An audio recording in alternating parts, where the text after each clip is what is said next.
Hi everyone, we're back. We're here to talk about Days of Our Lives this week. We're excited. Days is getting juicy again, right? Yeah. Totally. We have a little confession to make because we were kind of like not watching it every day. We were like letting it build up and then going, oh shoot, we have to watch Days. So we'd watch like all of them in one day. But now we're like actually back to watching them daily because we're like excited. I was like, oh my gosh.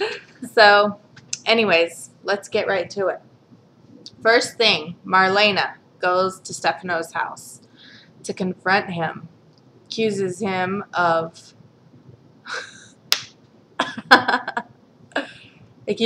setting up John, slaps him. I was like, hard. I was like, you just slapped Stefano, like She totally the Stefano. Yeah, and then he's like this. He's like, ooh, like shocked at first, and then he's like, in the way that only Stefano can. It's like awesome. He's just awesome. I'd marry him. I would, if he was younger. I would too. I would take any of the Damaras. Like, yeah. Let's be honest. Oh my gosh, Chad. He's cute. He's so cute. Anyways, he's totally my age. Wait, we're gonna get to Chad in a minute though. Okay, so she slaps him really hard. John finds out. She went over there, gets PO'd big time. Yeah. He just wasn't happy about that. Yeah, I don't even know what to say. Stefano would never do anything to Marlena. Like, even though he's happy with Kate and it's cool, like, he still has a place in his heart for Marlena. Wait, he likes Marlena? You don't even know, girl. There's a huge history there. No way. Oh, we're getting on YouTube tonight because there's some good stuff between Stefano and Marlena. Anyways. Oh my gosh, look at my hair. You're not even going to believe it. Look at my hair. Anyways, we're not here to do a fashion show, so that's a good thing. Okay, so Jennifer, Daniel, Jack. Got that triangle going on. Jennifer decides to date Daniel and Jack. But actually, it's not her idea. At first, it's Daniel's. And then she kind of, like, agrees eventually. I don't know. It's weird. I don't know about it either. It is really weird, but... she should stick with Daniel, but no. Everyone's entitled to their own opinion. I know. I'm curious to see how it plays out. I don't dislike Daniel, but I still can never get over the fact that he went out with Chelsea. To me, that is just absolutely disgusting. I didn't even think remember of that? Mm-hmm. Yuck. Dude, she's like my age. Yeah, it's gross. I can't get over it. Anyways, so they fight over who's going to get the first date, and Jack's like, let's split up the week. He's like all getting statistical about it. But what if at night you take her out and then we could gyp today? And like, I was like, wow. He's like, one of us is going to get shorted and blah, blah, blah. And Jennifer's like, stop. She's like getting so irritated. And yeah, I mean, Jack brings the comedy, but I mean, once in a while you do need a guy who's going to be a little bit serious about some stuff. Yeah. So, anyway, Jack's like, I'm talking about sex. And everybody's just like, oh, no, he didn't. I was lying. Oh, yes, he did. He was like, yeah, you know what I'm talking about. Jennifer's like, I am a one-man woman, and I am not going to be intimate with two men at the same time. You got that? And everybody's like, ooh, sorry. Okay, awesome. We get it. Anyways, that was really funny. Abby gets so mad when she finds out that Jennifer is getting ready to go out on a date with Jack. I am so tired of Abby and her whining and her disrespectfulness. It's like, stop it already. We get it. You're mad at your daddy, okay? Relax. You'll forgive him eventually. Jeez. Oh, so then, well, let's talk about the Horton Square later. We'll get back to that. But anyways. What is the Horton Square? Chad. Oh, I love him. Abby, Melanie. Anyways, we'll get right back to that. So, Jack and Jennifer's first date is making cookies for sick children. Bing, bing. Score one for Jack. Now what, Daniel? Better step it up. Yeah. Oh, yeah, that's a sweet memory. She was like, oh, Jack. Not even. We'll see. Okay. So moving right along, Maggie, she reads the letter from Alice stating that she has a child from her harvested eggs. I totally cried. Yeah, I was just going to say that. I was crying. I was like, she's like, because Maggie was like, you know how Maggie gets like so emotional and she just like brings you in and you're like, I feel so bad. Oh my God. But I mean, it's good, but it's sad. Yeah. I mean, not to mention totally unbelievable, but you know, it's a soap opera. That's why we love it. Anyway, so she begs Bo and Hope to help her find her child. They're like, uh-oh. What does Victor have to do with this? Yeah, because he makes a call and says that my name's not in this at all. So weird. What is going on? Not cool, Victor. What did you do? What did you know? That's a question. We'll see. Okay, so later on in the week, Maggie? Ooh, that's a good couple name, Maggie. Maggie tells Melanie what's going on. They go and find out together who's the child. We kind of really don't know. We're like stuck at the end, and it was like, what? There was like Hope saying, oh, like, this is exactly what we need. And then, boom, that's it on that story. So, EJ is winning voters' polls because he said he's going to get everybody's money back that John stole.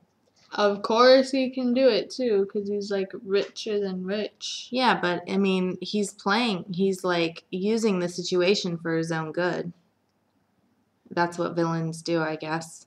But Abe's support is just, like, plummeting because he's good friends with Abe. Yep. And John. They're, like, best friends, so. Oh, they're all eating dinner together. Someone throws a brick through the window. And the note says, die, thief. Like, so mean. What if somebody really got hurt? I was like, oh my God, are they serious? Yeah. Oh, John goes on TV, makes a statement claiming that he's innocent. With this serious voice. He's so serious. He's just like, he's very gruff. Yeah. He's like, everything is like. Even when he's like trying to have like this romantic thing with it, and like. And when it's like, when he does try to smile, it's like a.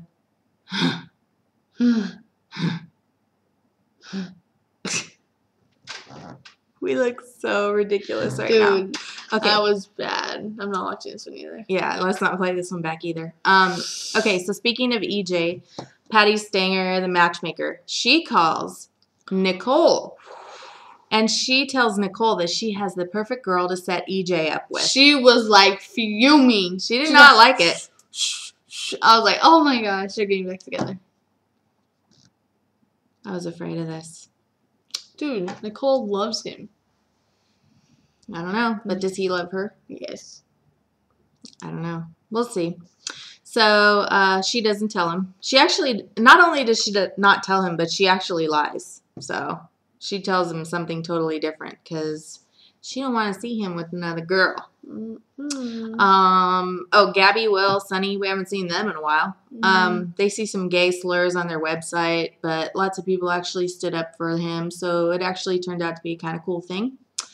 Okay, so back to the Horton Town Square. We're excited. This is awesome. Melanie and Chad. Boop, boop, boop, boop. Somebody's getting together. Somebody's getting together. Oh, yeah. So they're like dancing together, and Abby walks up.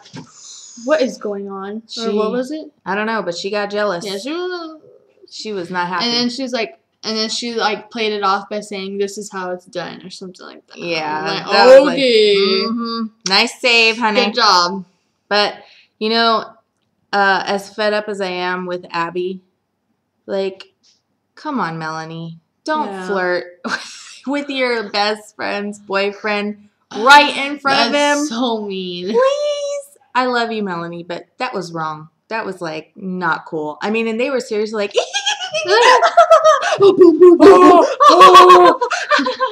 ugh, it was not cool. If I was Abby, Daniel I would be was like, ooh, even Daniel saw it. He was like, like his face. And then when Abby was there, he was behind her and she was just like looking at him and he was like. Everybody knew. Everybody knew what was going on there. Abby, Daniel, Melanie, Chad. So, anyways, oh, but then Abby, little disrespectful Abby, she comes in and starts yelling at Daniel. You're letting my mom go out with Jack, blah, blah, blah, blah, blah. And I was just like, oh my God, I want to hit the fast forward so bad right now. Yeah. I can't stand it anymore. I'm done with it. I'm done. Okay, so as much as I would love to spend the whole time talking about that, we should probably move on. Okay, Rafe and Carrie start working together, trying to clear John's name. Austin wasn't happy about it. They're fighting at the police department. It's supposed to be a secret about Rafe leaking information to Carrie. He tells. I know it. Austin goes to Sammy to complain about Rafe and Carrie. Suddenly, Rafe's fired. Austin totally ratted him out. So wrong. And the only reason why I knew at first is because, what happened? He was like, he had this like phase, I don't know, and he was like, I don't want to do this either, or something like that. Yeah, and then it was like, I'm going to Bo. So Bo goes back and tells John and Marlena he's the new cop on the case. Rafe's pouting. Then, so how did they get to the apartment? They go to Sammy's, Sammy's like, oh, you miss Carrie?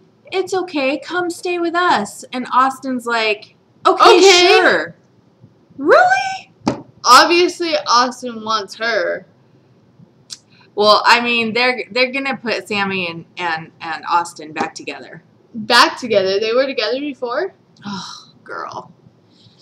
Don't worry. I'm gonna have a YouTube session with her and get her caught up on what's Wait, going they were on. really together? They were engaged. Don't worry. I'll get her caught up. Anyways, so Austin says he can't get any work done. He misses Carrie, can't study, blah, blah, blah, blah, blah. So he agrees to go move in with Sammy and Rafe. They go to Sammy's apartment, and Rafe, like, boom, socks him in the face. Gets his beer. And he's all. I was like, oh. We were just like, oh, shoot. Yeah, that was just out of the ordinary. Yeah, that was crazy. Especially for Rafe. So, anyway, a long story very short. Yeah. Bo goes to John and Marlena, tells him that he's the new cop on the case. And Carrie feels terrible. She thinks it's her fault. After the fight, Austin goes back to the hotel because he's like, well, I'm not staying with them anymore. And his room is not available anymore. So he goes to the Brady pub, and guess who's there? Rafe and Sammy. Sammy and Rafe. So guess what's going to happen? Austin's going to be moving in there. For sure. I think that's it. Yeah. That's like the most important things. I don't think we missed anything. But stuff is starting to get good. And personally, I cannot wait to see Chad and Melanie get together, because Casey and Molly in real life are like the cutest couple ever, and I think fans have been like wanting this for a really long time now. They're just so good together. They are. They're really cute. Yeah. So anyways, our children are coming out of their rooms, so thank you very much, and we'll see you next week. All right. Bye. Bye.